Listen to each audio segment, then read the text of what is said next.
Hello, and welcome back to my channel. In this video, I'll be teaching you some tips that will help you improve your game. Now, so one thing to note is that the placement of your pieces for both sides, white's pieces need to be on row 1 and 2, while black's pieces need to be on rows 7 and 8. And row 7 is for the pawns for starting position, and row 8 is for the minor pieces. And for white, it's always the second row for the pawns, and for white, the minor pieces are set on row 1. So in this video, I'll be showing you how to play one of the most common openings in chess. It starts off with the king's pawn opening, and black will usually respond in two ways. Black will usually respond with e5, and then another way to respond is also by d5, which is the Scandinavian. Another way is the Sicilian. The Sicilian is a complex opening that involves a lot of theory sometimes and can be complicated. But for this video, I'll be teaching you how to play what's called the Lopez, and it starts with e4, e5, then knight to f3, then knight to c6. Then white will then move the bishop to b5. Now, here, black can usually play the Steinitz variation, which is d6, or can attack the pawn. Now, white here, on this move, I don't know which move number we're at, but here white can respond in a couple ways, and there's many also bad ways for white to respond. One of which is to take. Now, this leaves black with two choices, and they have to take back.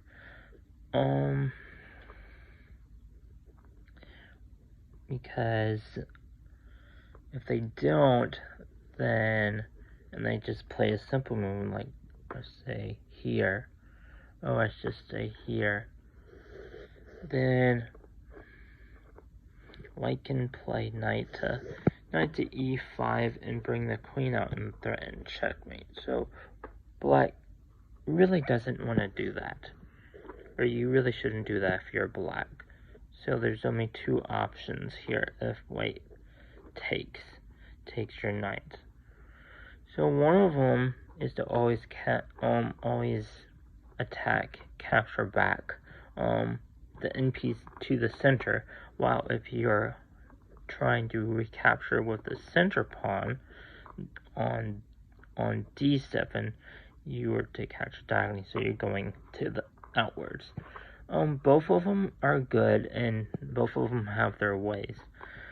But for this game, I'm gonna be showing you what happens if white just moves back.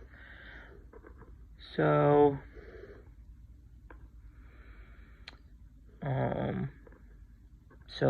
right, let's move it back. Here is actually the Ruy Lopez opening, and by black pushing the pawn, this is the Morphe's defense. And then white will move back, and then push this back. Then black will push the pawn to b5. So b7 to b5. Now, they can do that, or black can simply develop the piece and protect it. Now there's a couple ways you can defend your e5 pawn is by playing bishop to d6, but this is not really good because you're blocking this pawn from pushing forward, and this is a central pawn. So central pawns most often need to be pushed forward because they're a powerful piece.